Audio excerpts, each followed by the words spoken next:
a notorious radical Islamist who spent 20 years taunting authorities by preaching hatred of the West while using its freedoms to avoid prison, has finally lost his game of legal cat and mouse.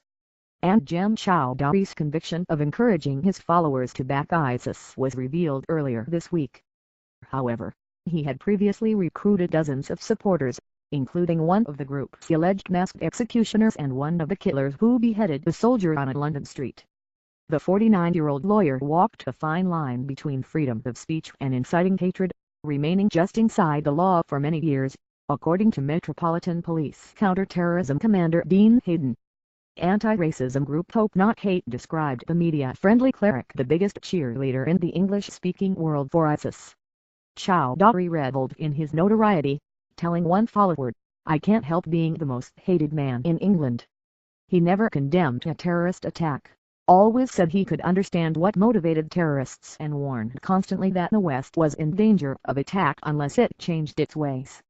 Choudary sought converts by speaking about the everyday struggles of life in the West and told them that Islam would rise again and take over the country. It was a sermon of revolution, of strength and revival, of the downtrodden finding the voice, and one of friendly veiled threats. It was delivered from street stalls, in community halls, even church halls, across Britain, often in their news unaware of his true message.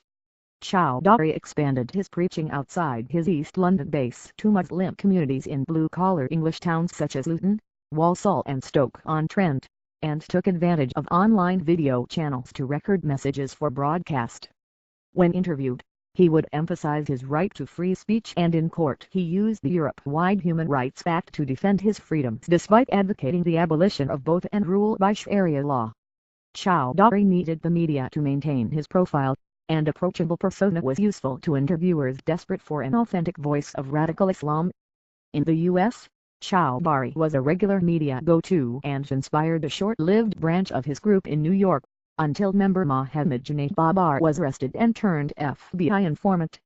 He also knew how to make tasty headlines, blaming the U.S. for radicalizing the masked executioner seen in propaganda videos of ISIS beheadings and once pledging to convert the royal family's Buckingham Palace into a mosque.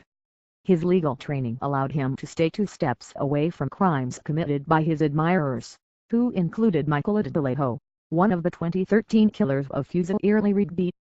Although he was linked to many convicted terrorists, there was no evidence that he initiated any of their plots. When high-profile hate preacher Omar Bakr Muhammad was banned from returning to Britain in 2005, he assisted the cleric's supporters, giving them advice on how to avoid getting arrested and providing legal updates to make sure as many as possible were able to continue preaching. In 2006, the group run by Choudary was proscribed or outlawed by the British government.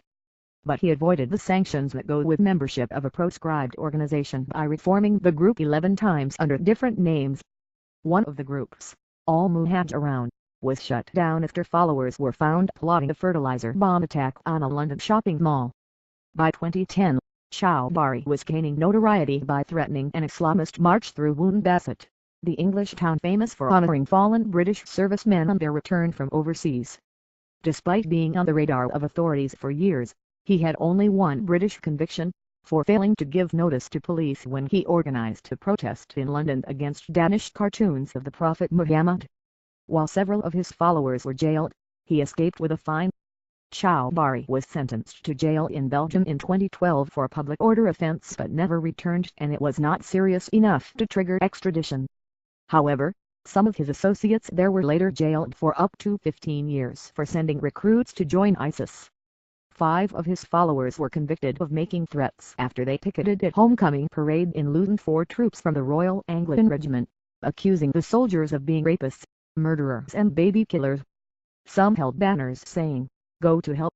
They were given 2-year conditional discharges and were ordered to pay costs of $600 each. For some radicals, Choudary's Teflon coating had become the source of suspicion, with rumors circulating that he was working for Britain's MI5 domestic intelligence service. In fact, he was just unwilling to spend time in jail. Even toward the end of his case, he wandered the corridors of London's Old Bailey court hours, seemingly convinced he would walk free again. His conviction, which came July 28 but which was not able to be reported until Tuesday as a result of court restrictions, will be followed by sentencing next month. He faces up to 10 years in prison. Many observers say Choudary's situation represents the silencing of the messenger, but not the message. Choudary has been one of the most significant mouthpieces for radical Islam in the West for a decade, but there are many propagandists willing to fill the gap that he has left.